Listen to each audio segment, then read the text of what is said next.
마가복음 12장 28절에서 34절로 예수님의 말씀의 권위에 대해서 우리가 나누겠습니다.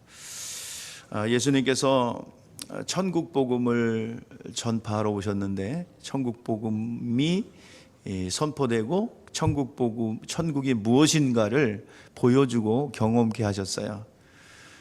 그런데 그 천국 복음이 많은 사람들에게 전파되는 데 있어서 방해되고 장애되는 요소가 있습니다. 바로 유대교였죠. 유대교의 중심에는 자기 의를 가지고 하나님 앞에 서려는 것이 유대교인들이 했던 일입니다. 그래서 예수님께서 계속해서 그들을 향하여 화 있을진저 바리새인과 서기관들이여 책망을 하셨고, 또 예수님과 계속 부딪혔던 존재들이 바리새인들, 또 사두개인들, 서기관 그룹입니다. 이 세 종파는 하나님의 계시에 의한, 또 하나님이 세운 사람들이 아닙니다. 말라기 선지자를 마지막으로 하나님께서 들을 수 있는 귀가 없기에 하나님께서는 계시를 딱 멈췄습니다. 선지자를 더 이상 보내지 않아요. 말라기 선지자를 끝으로 마지막입니다. 그리고 400년 동안 하나님께서 말씀하시지 않았고 또 들려주지 않았어요. 그게 이제 400년 동안 신구약 중간기라고 해서 정말 하나님의 말씀도 계시도 없었던 그런 시대입니다. 그때 새로운 자생적인 어떤 그 교파가 생겨났는데, 그게 바로 유대교입니다. 구약의 야훼 종교와 상관없는, 율신 신앙과 상관없는 인간의 이성과 인간의 그런 성경 해석으로 발생된 또 다른 종교, 그 배후에서는 종교의 영들이 활동한다고 볼 수 있죠. 바로 세 종파, 대표적인 종파입니다. 바리새파, 사두개파, 서기관 그룹들이죠. 자, 이들이 자생적으로 나왔기 때문에 하나님과 계시에 상관없습니다. 그래서 계속해서 예수님과 부딪히고 예수님의 발목을 잡았던 존재들입니다. 자, 바리새인들이 어떤 존재들이냐?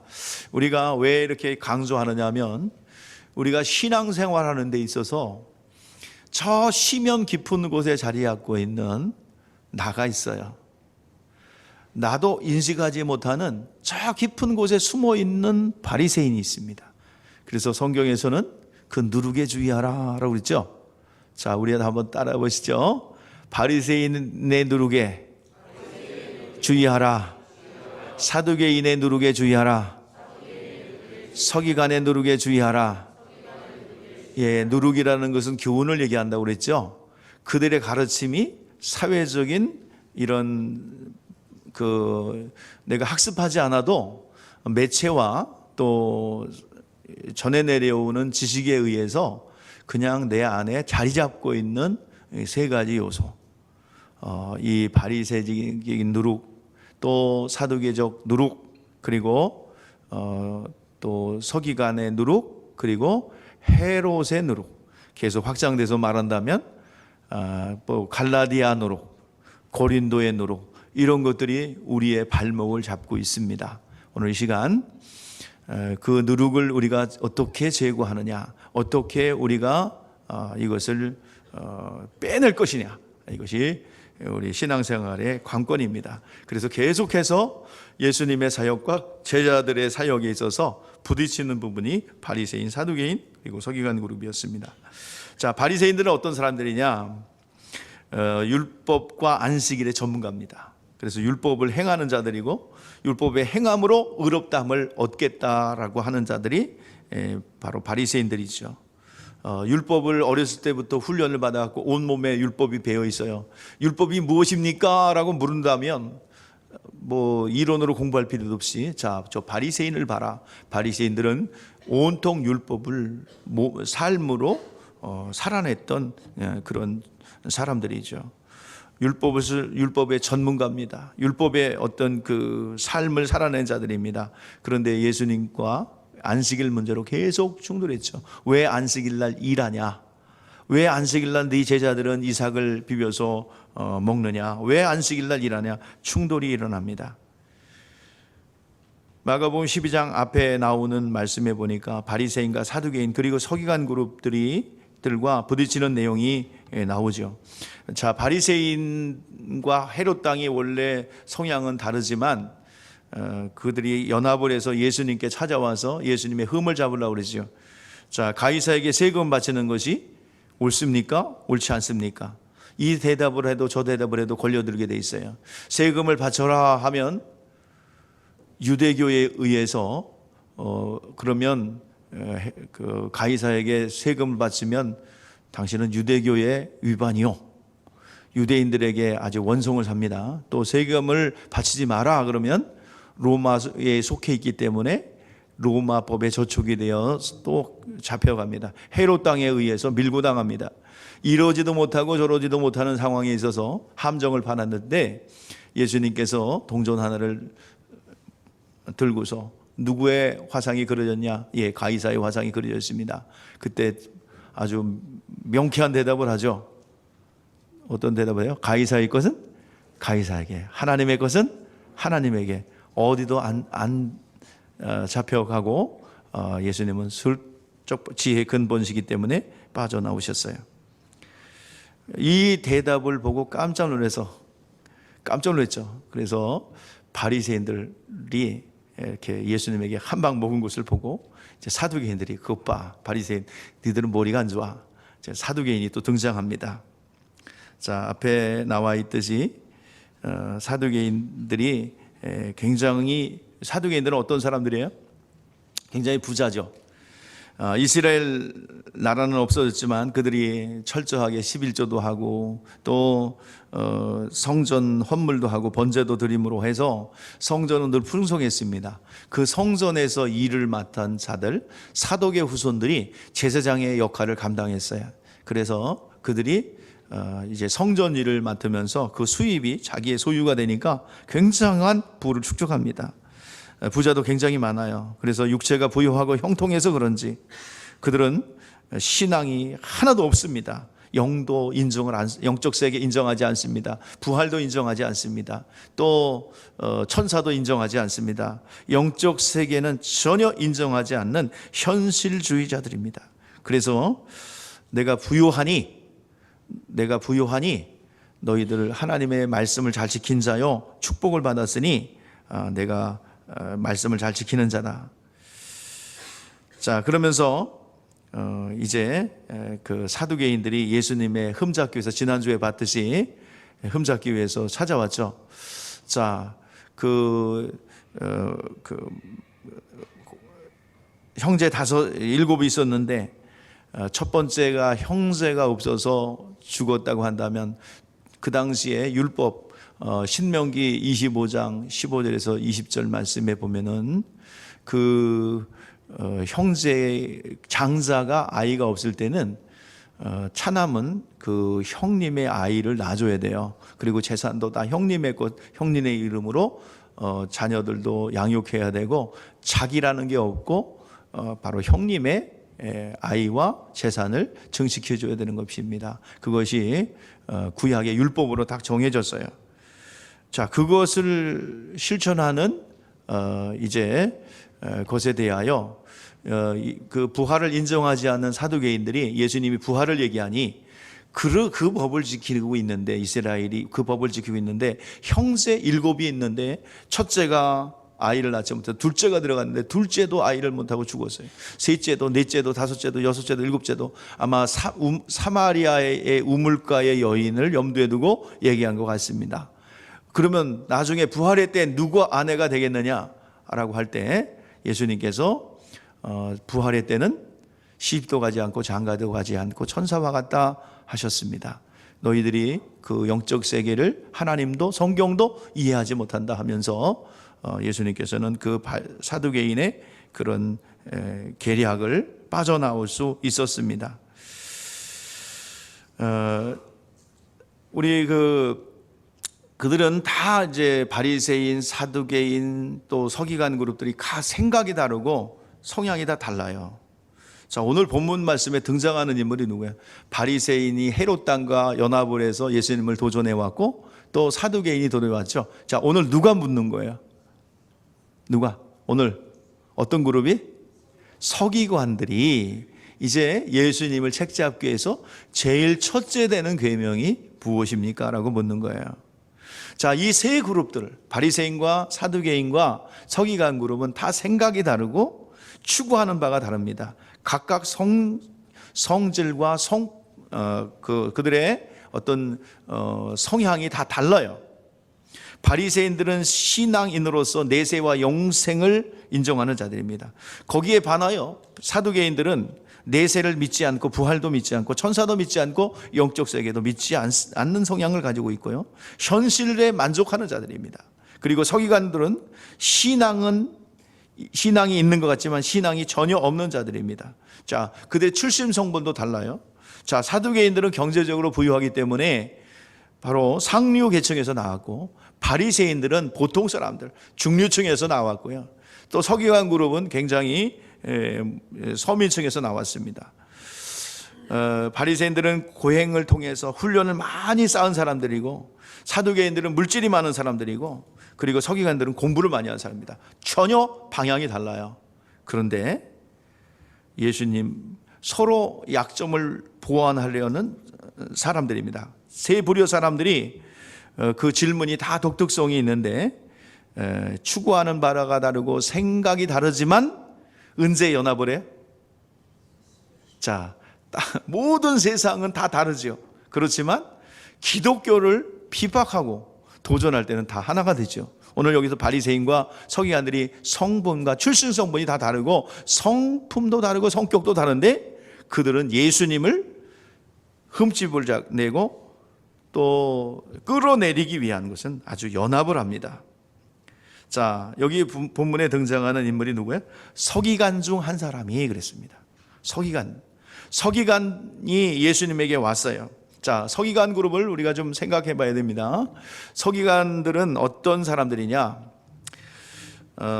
율법, 성경 해석자들입니다. 율법 해석자들입니다. 자, 서기관의 업무에는 여러 가지가 있어요. 왕의 창고를 정리해 가지고 서류로 정리하는 사람도 있고요. 그리고 그 당시에 성경을 대필하는 사람도 있어요. 그리고 오늘날 여러분들이 이해하기 쉽게 말한다면 행정서사, 요즘에 예전에 있었죠? 행정서사, 모든 행정적인 것을 대리해서 이렇게 이 서류도 작성하고 대신 대리해주는 행정서사 역할도 했습니다. 또 오늘 본문에 나오는 서기관은요, 그와는 성격이 다른 굉장히 권력이 있는 자가 오늘 본문에 나온 서기관입니다. 그들은 왕으로부터 직임을 받기 때문에 굉장한 권력자입니다. 그래서 법률도 해석하고요, 또 종교적인 율법도 해석했고 외국어도 번역했어요. 왕이 임명한 권세를 가진 것이 서기관입니다. 법률적 문제가 발생하면 그것을 율법의 어려운 문제를 가지고 이것을 해석해주는 사람들입니다. 또 심지어는 꿈을 꾸었을 경우에는 꿈도 해석해주는 아주 굉장한 역할을 하죠. 또 왕의 책사 역할을 감당해서 왕이 어떤 문제를 해결하려고 할 때 그 물어보면 바로 대답해주는 것이 서기관 그룹들입니다. 성경에 박사라고 나오죠. 술객들이라고 나오죠. 자, 베들레헴에 이제 예수님이 탄생할 것에 대하여, 자, 우리 동방 박사가 방문했을 때, 자, 그러면 예수님이 태어날 장소가 어디냐? 왕이 태어날 장소가 어디냐? 예, 베들레헴입니다라고 답해 준 것이 바로 이 서기관 그룹입니다. 그들은 굉장한 자부심과 교만함을 가지고 있어요. 그들은 그렇게 믿었습니다. 마태복음 18장 18절에 뭐예요? 땅에서 매면 하늘에서도 매이고 땅에서 풀면 하늘에서 풀리리라. 이 말씀을 자기들이 가지고 있는 자기들의 권위를 세우는 말씀으로 인정했습니다. 우리가 성경 해석하는 거, 우리가 이렇게 그 지식을 가지고 하나님의 말씀을 정통해서 말씀을 해석하는 어떤 주석이 성경에 하늘에서도 인정하는 그런 주석이야 라고 하면서 굉장히 자부심과 높은 권위를 인정했습니다. 그런데 일순간에 깨버리죠. 누가요? 예수님 오셔가지고 일순간에 그들이 가진 권위를 다 깨버려요. 자, 성경에 보니까, 자, 마가복음 1장 22절. 자, 읽어볼까요? 시작. 무사람이 그의 교훈에 놀라니 이는 그가 가르치는 것이 권위 있는 자와 같고 서기관들과 같지 아니함이로라. 서기관들은 어때요? 이론이에요. 이렇다 저렇다 평가를 하는데 능력이 안 나가. 그런데 예수님께서는 뭐요? 풍랑을 잔잔케 하고 귀신을 제압합니다. 그러면서, 자, 27절 한번 보세요. 시작. 이는 어쩌미냐 권위 있는 세계운이라 더러운 귀신에게 명한즉 순종하는도다 하더라. 아멘. 영적 세계를 움직이고요, 또 풍랑을 잔잔케 합니다. 저가 뉘시기에 바람과 풍랑을 잔잔케 하는 거, 저가 뉘기시기에. 그러니까 이들의 가르침은 서기관과 같지 않는다 이 말이에요. 그러니까 서기관 그룹에서 볼 때에 위기의식을 느끼게 되죠. 그동안 자기들에게 그 의뢰를 했고 물으러 왔는데 어느 날 갑자기 누구에게 찾아가요? 예수님께 찾아가는 거예요. 그 권세가 이제 그 권세가 대단하죠. 서기관과 같지 않는 그런 능력도 나타나게 되죠. 자, 서기관들이 이렇게 예수님에게 온 것은 겸손하게 제자처럼 뭘 궁금해서 물으러 온 것이 아니라 어떻게든지 예수님을 책잡으려고. 그들은 뭐 하는 자들이에요? 성경을 연구하는 자들이죠. 여러분들, 성경은 연구하고 공부하기보다는 성경은 믿는 겁니다. 그래서 이들은 교만한 거예요. 하나님의 말씀, 진리의 말씀은요, 연구하는 게 아니에요. 여러분, 구약 성경 자꾸 그 구약 성경을 해석하는, 예수님 오시기 전에 자꾸 해석하려고 그랬죠. 이 서기관 그룹들이요. 근데 예수님 오셔야 해석이 됩니다. 먹으면 죽으리라. 죽으리라는 계속 작동됐어요. 이걸 어떻게 해석하려고요? 예수님께서 죽으리라 그 말씀을 하나님께서 선포하셨는데, 그 죽으리라는 말씀이 그래서 여러 가지 어려움을 당하고 고통을 당하고 인류가 막 고통을 당해요. 근데 그게 어디서 멈춰요? 죽으리라는 말씀이 십자가상에서 예수님 뭐라 그래요? 다 이루었다, 다 갚았다. 거기서 멈추는 거예요. 두려워 떠는 아담의 그 두려움이 언제 멈춰요? 계속 두려움. 그래서 계속 하나님께서 어떤 말씀을 주잖아요. 두려워 말라, 놀라지 말라. 내가 너와 함께 함이라. 계속 구약 성경에 반복되는 것이 두려워 말라, 놀라지 말라. 내가 너와 함께 하겠다. 두려워 말라, 놀라지 말라. 그러더니 결국에는 어디서 멈춰요? 예수님께서, 부활하신 예수님께서 선포하죠. 너희에게 평강이 있을지어다. 그거 듣지 않으면 여러분 두려워합니다. 그 말씀 여러분들 다시 한번 듣기를 바랍니다. 오늘 시간 두려워서, 여러분, 예수님은 신유의 주님이세요. 내과, 외과, 전염병 다 고칠 수 있는 능력이 있습니다. 신유의 주님을 믿는다면 베드로의 열병, 전염병도 고치신 주님을 믿으십시오. 그 바이러스의 원인을 안다면 두려워할 게 없습니다. 서기관들이 물어본 것은 사변적이에요. 연구를 해서 하나님의 말씀 믿는 거예요. 하나님의 말씀은 연구하는 게 아니에요. 아멘. 여러분, 성경 왜 읽어요? 믿으려고요. 믿음이 없다면, 하나님의 말씀이 믿어진다면 하나님의 말씀은 살아서 역사하십니다. 아주 교만하고 오만한 심정을 가지고 묻는 거예요. 자기들은 공부를 많이 했거든. 예수님은 어디 출신이야? 지들이 볼 때? 그 서기관들이 볼 때 어디 출신이야? 나사렛, 무식한 사람들이 모여 사는 그곳 출신이야. 자기들은 공부도 많이 했어. 물어본 거야. 어떤 계명이 가장 큰 계명? 아마 이렇게 턱을 이렇게 하고서 고개를 이렇게 해가지고, 어떤 계명이 큰 계명입니까? 라고 물었을 것 같아. 굉장히 교만한 투로. 그런데 자기들이 학문적 실력을 갖췄다 이 말이야. 예수 공부도 안 한 사람, 저 무식한 무식쟁이. 여러분들 여기 시골 교회에 있으니까 잘 믿어지지 않을 수도 있죠. 가끔. 그죠? 어느 교수가 얘기한다 그러면 믿는데, 비봉에서 저 산골짜기 있는 목사의 말이 뭘 이렇게 대단해. 저는 확신합니다. 하나님의 말씀을 전해요. 나는 실력이 없어도 하나님은 실력이 있어요. 나는 별거 없어. 시골 이곳에서 얼마나 이제 못났으면 이곳에서 이렇게 쭈그리고 있어, 그죠? 서울도 못 가고, 그죠? 그렇지만 나는 그렇지만 우리 하나님은 능력 있으시고요, 실력 있으시고요, 모든 지식의 근본이십니다. 많은 분들이 예수님에 대해 오해합니다. 신학적으로 오해를 해요. 예수님께서 어떻게 그렇게 말씀을 잘 알았냐? 그러니까 랍비한테 배웠대. 신학자들이 얘기하는 거예요. 예수님이 랍비한테 배웠어요?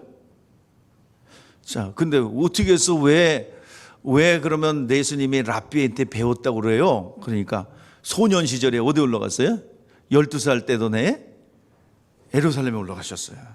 예수님께서 예루살렘에 올라가셔가지고 이제 12살이 되면요, 이스라엘 사람들은 회당에서 봉사할 수가 있어요. 그러니까 12살이 되면 우리 아이가 이렇게 컸어요, 우리 아이도 이제 회당에서 일할 수 있어요, 신고하러 가요.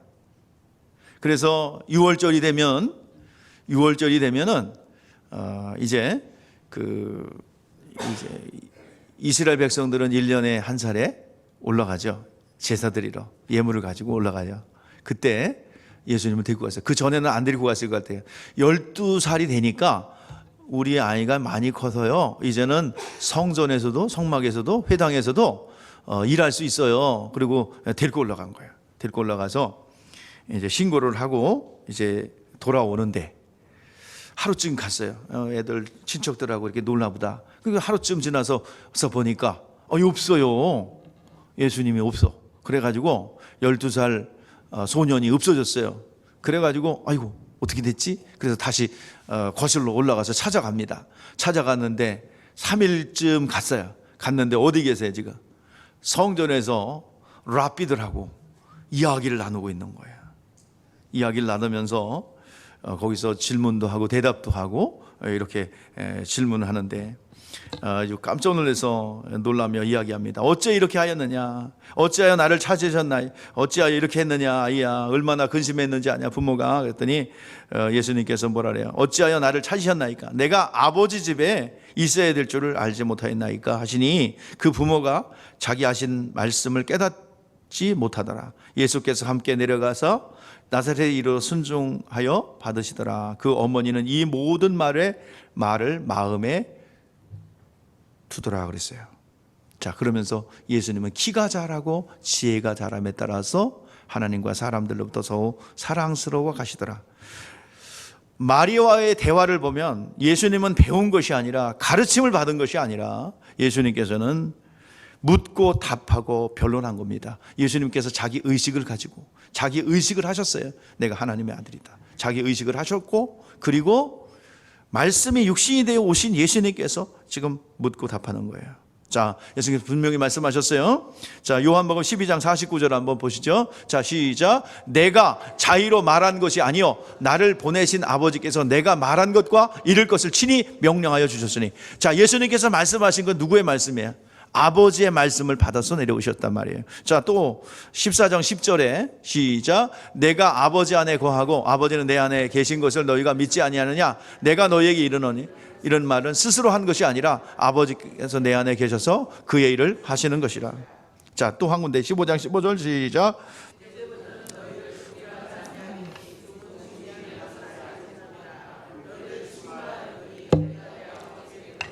자, 예수님은 사람에게 배운 것이 아니라 누구의 말씀? 아버지의 말씀을 그대로 가지고 내려오신, 말씀이 육신이 되어 내려오신 분이십니다. 누구한테 배운 게 아니라 이 말이에요. 사도행전 1장 1절 2절 말씀에 보니까 예수님께서는 성령으로 제자들을 가르치셨고, 또 요한복음 16장 13절 말씀에, 요한복음 16장 13절 시작. 그러나 진리의 성령이 오시면 그가 너희를 모든 진리 가운데로 인도하시리니 그가 스스로 말하지 않고 들은 것을 말하며 장래일에 너희에게 알리시리라 그랬습니다. 자, 예수님께서는 성령으로 모든 것을 가르치셨습니다. 아버지께 받은 것을 누구에게 배운 것이 아니에요. 학습한 게 아니에요. 또 어떤 이는 그래요. 예수님은 이사야서를 많이 묵상했다고. 이사야서를 묵상한 게 아니죠.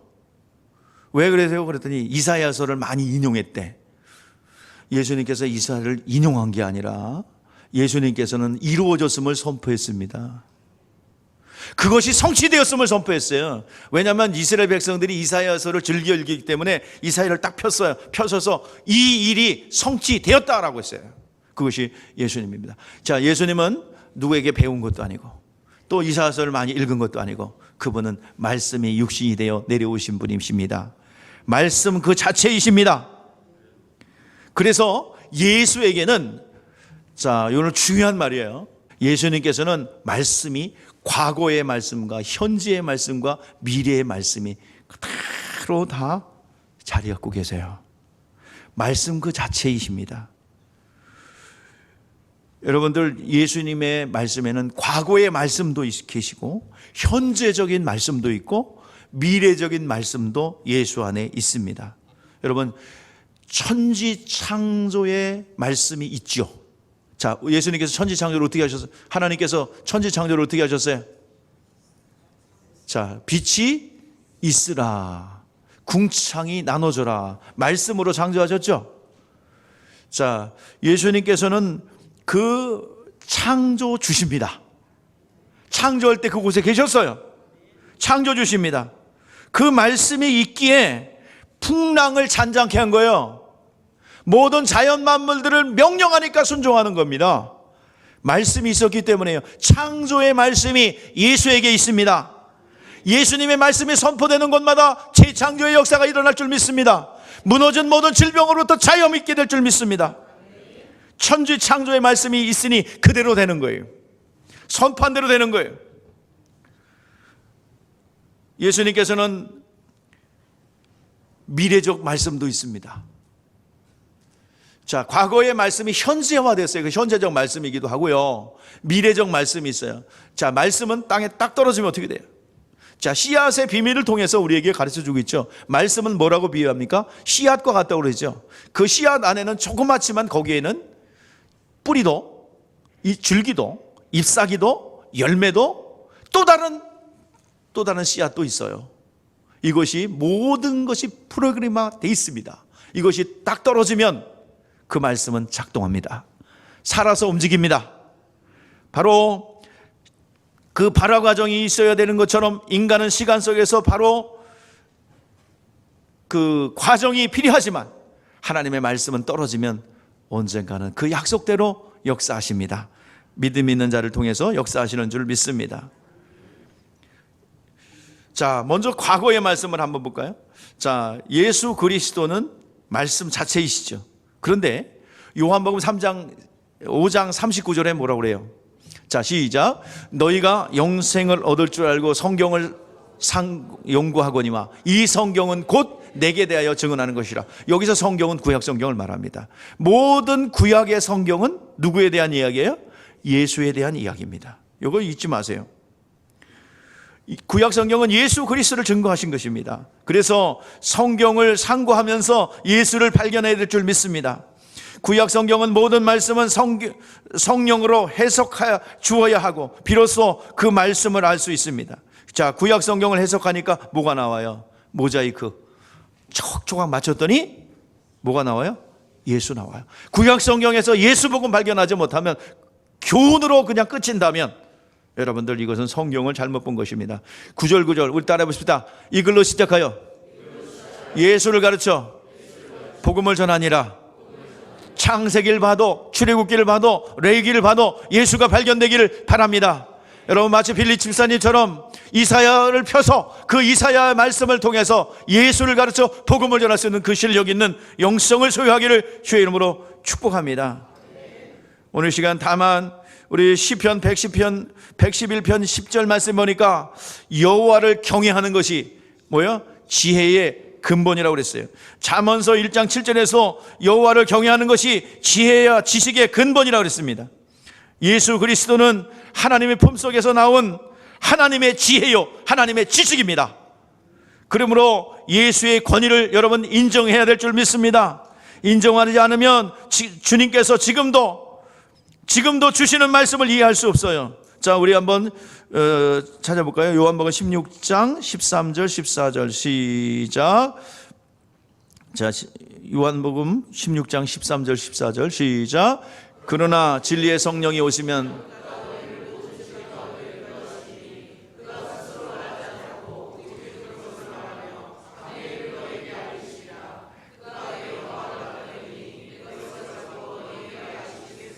아멘. 진리의 성령이 오시면 깨닫게 하시고, 성령은 누구 것을 가지고?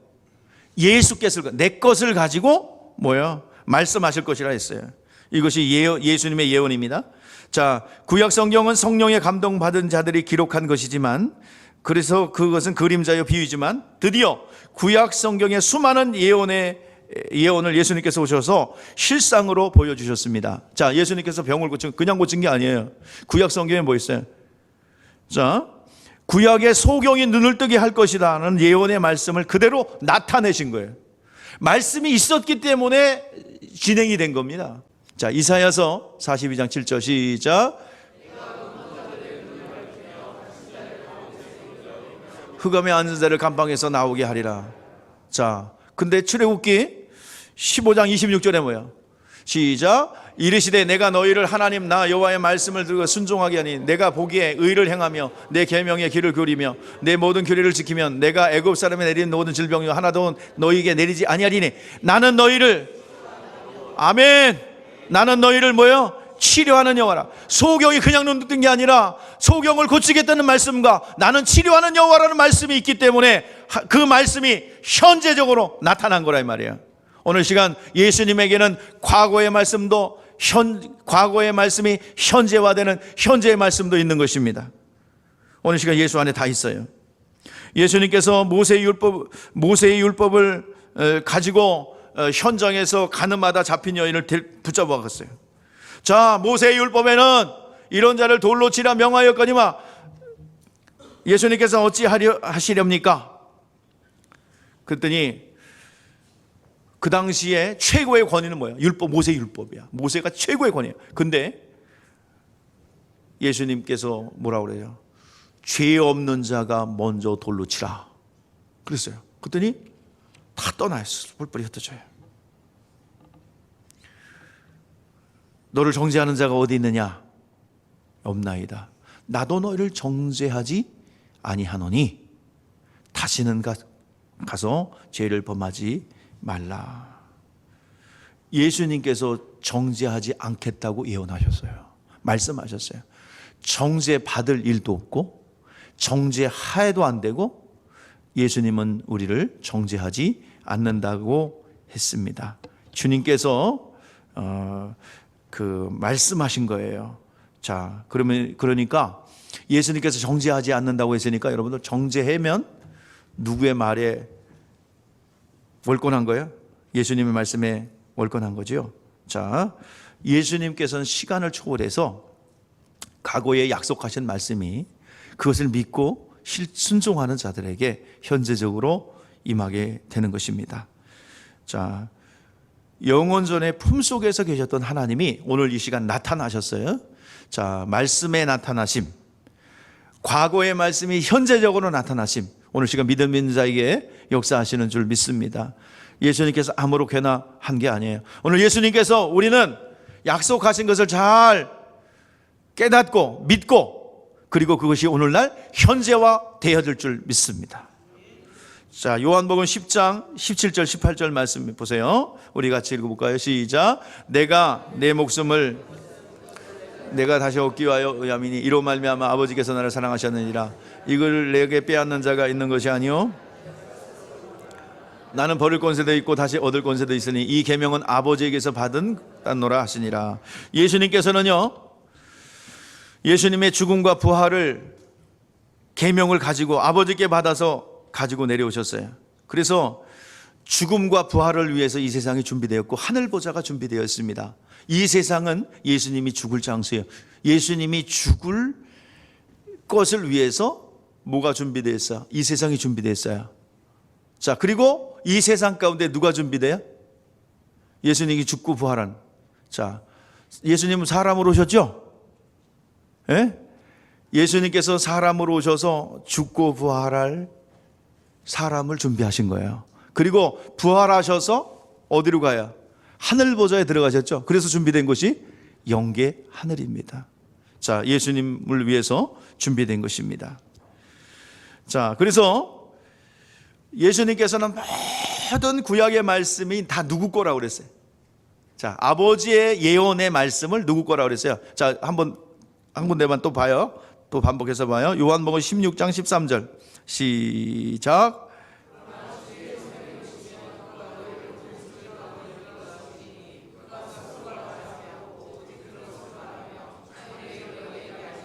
자, 14절을 못 봤는데, 내가 내 영광을 나타낸 이것 내리니 내 것을 가지고 너희에게 알리겠습니다. 시작. 내 영광을 나타내리니 내 것을 가지고 너희에게 알리겠습니다. 자, 이 예수님은 누구의 말씀을 받아 오신 거예요? 아버지의 말씀을 그대로 순종하고 그대로 이르렀고 그대로 전했다고 그랬어요. 그런데 그것을 누구 거라고 그래요? 이제 예수님께서 누구 것? 내 것이라. 예수님 거예요. 주님께서 이제 주님께서 죽으시고 성령께서 죽은 자 가운데 부활시킴으로써 이제 모든 죽음과 부활은 주님의 것이 되었습니다. 자, 이 뜻은 누구의 뜻이에요? 자, 죽고 부활하고 인간들도 살리고 구원하고, 이건 누구 뜻이었어요? 아버지의 뜻이었죠. 그 뜻만 가지고 있으면은 우리에게 도움이 돼야 안 돼요? 안 돼. 근데 주님께서 오셔서 이 뜻을 어떻게 하셨어요? 순종하고 성취하셨어요. 그리고 모든 뜻을 순종하여 성취하셔서 죽으시고, 죽으심으로 우리의 모든 죄와 허물을 다 담당하셨습니다. 그래서 우리를 자유케 하셨어요. 누구든지 예수 그리스도의 죽으신 공로를 믿고 받아들이면 다 구원받습니다. 바로 예수 그리스도는 그 아버지의 뜻을 그대로 현재적으로 실천함으로 우리에게 생명이 되게 하셨습니다. 이 모든 것이 예수님께서 이루신 거예요. 현재적인 말씀. 예수 안에는 과거, 현재, 미래 모든 말씀이 약속이 들어있다는 사실입니다. 주님의 말씀은 또 왜 미래적이냐? 미래적이다. 자, 주님 말씀은 과거가 현재, 또 현재의 과거가 현재화되었고, 또 미래적인 말씀이 뭐냐? 이 땅에서 예수님께서 약속하신 것들이 있어요. 자, 오늘날 그 말씀은 살아서 역사합니다. 자, 누구에 의해서? 누구에 의해서? 자, 우리의 주님이 약속하신 것들이 있어요. 주님께서 오셔서 과거의 말씀을 현재화시켰고, 현재화시킨 말씀을 우리들에게 약속으로 주셨어요. 이것이 오늘날 우리가 현재화될 수 있겠죠. 그리고 우리도 미래에 바라볼 수 있는 소망이 있는 거예요. 그렇다면 오늘 여러분, 우리가 이 가지고 있는 약속된 말씀이 현재화되는 것은 누구의 실력? 누구의 실력이야? 그 예수님은 과거의 말씀을 현재화시켰잖아요. 그 당시에. 그래가지고 우리에게 또 약속도 주셨어요. 그건 누구의 실력이야? 그건 누구의 실력이냐고? 예수님의 실력이지. 그러면 예수님이 약속하신 걸 받았지요? 다 이루어 놓으셨어요. 그러면 이걸 현재화시키는 건 누구 거예요? 내가 가르쳐 드려요. 나. 무슨 나? 빼질거리는 나. 예. 그 모든 말씀은 현재화시키는 것은 내가 해야 됩니다. 누구의 도움으로? 성령의 도우심으로. 주님의 말씀에 성령하여 성령 앞에 붙잡히면 성령께서는 2000년 전의 말씀이 내 것이 되게 하십니다. 약속해 주셨어요. 예수님께서 요한복음 14장 14절, 또 15장 7절, 또 16장 20절을 너희가 지금까지 구하지 않았으나 구하라 받으리니 너희에게 기쁨이 충만하리라. 구하는 대로 하나님께서 성령의 능력으로 구하는 대로 하나님께서 주시겠다 약속해 주셨습니다. 기독교는 여러분들 고뇌하고 고행하고 극기하는 게 아니에요. 믿는 거예요. 그대로 말씀 앞에 뛰어드는 거예요. 그러면 하나님이 일하시는 겁니다. 마태복음 14장 여러분들 22절 33절 말씀에 보면은 그 사건이 하나 나오는데요. 자, 하나님의 말씀에 뛰어들면, 믿음을 가지고 뛰어들면 하나님은 말씀은 살아서 역사하십니다. 14장 22절 33절에 보니까 오병이어의 이적 후에 백성들이 예수님을 갖다가 왕으로 삼으려고 그랬어요. 왜요? 이적을 본 까닭이 아니라 먹고 배부른 까닭이라. 그래서 예수님께서 산으로 피해서 가셨어요. 그래서 산에서 산기도 하셨어요. 그리고 제자들을 배를 태워서 건너편으로 보냈습니다. 그리고 예수님 다 보고 있어요. 자, 그런데 밤새 막 그들이 노절을, 풍랑을 만나가지고 막 배가 뒤집힐 지경이에요. 예수님 다 보고 있거든요. 그래가지고 예수님께서 사경쯤에 거들 갔다고 그래요. 사경이니까 1경, 2경, 3경, 4경. 4경이면 새벽 3시부터 6시까지의 시간입니다. 그때 풍랑이 있는 바다 속으로 누가 보세요? 예수님이 촉촉 걸어오는 거예요. 놀래가지고 뭐요? 유령이 나타났다 하면서 소리 지를 때 그 베드로가 탁 음성을 들어요. 내니 두려워 말라. 내니 두려워 말라. 그러니까 베드로가 주시거든 명하여 나를 물 위로 걷게 하소서. 오라. 그 말씀 듣고 탁 건너가요. 물 위로 걸어요. 말씀만 의지해서 그 위태로운 배에서 벗어나요. 근데 베드로가 어디서 배웠습니까? 학습했어요? 베드로가 물 위를 걷는 것이 학습을 했냐고요? 아니죠. 그냥 뭐 했어요? 오라는 말씀에 그냥 뛰어들었어요. 그랬더니 걸었어요. 인간의 노력과 어떤 고뇌, 연구, 그게 아니에요. 인간 노력이 아니에요. 말씀에 그대로 뛰어들 때 하나님이 책임져 주시는 거예요. 이것이 오늘날 우리가 그 과거에 이 성경책, 여러분 이거 2000년 전에 기록된 거예요. 이게 무슨 능력이 있어요? 그러나 이 말씀을 내가 믿고 그대로 의지하고 이 말씀대로 살아간다면 이 말씀은 살아서 역사할 줄 믿습니다. 현재적으로 역사할 줄 믿습니다. 오늘 이 시간 성령께서는 그 모든 약속들이 우리의 미래적으로도 역사합니다. 오늘 시간 우리가 지금 이 움직이고 여러분들 헌신하고 충성하는 것이 영원한 나라의 상급으로 기록된다는 것을 믿으십니까? 성령께서는 그것을 반드시 보증해 줄 줄 믿습니다. 오늘 이 시간 현재적으로 주님의 약속들이 현재적으로 임하는 것은 오늘 내가 해야 됩니다. 주여 나에게 믿음을 주시옵소서. 하나님의 말씀의 권위에 절대적인 순종을 두게 하여 주시고 하나님의 말씀에 절대적 권위를 갖게 하여 주시옵소서. 세상에 박사의 말은 믿고 의사가 중내산에 하면 그걸 가지고 여러분들 중내산에 결정하잖아요. 목사가 살아요 그러면 에이 그래도 의사가 맞지. 의사 말 무시하라는 게 아니에요. 사도행전 27장 기억하십시오. 선장의 말과 바울의 말 두 가지가 있었어요. 선장은 그 겨울나기 좋은 그 항구로 가서 겨울을 나자. 안 된다. 항해하면 여기 목숨의 위험이 있다. 여기서 그냥 지내자. 바울의 말이에요. 근데 선장의 말을 바울의 말보다 더 믿더라. 그리고 갔어요. 결국에는 유라굴라 강풍 만나서 목숨의 위험까지 위협당하는 어려운 일을 당하게 됩니다.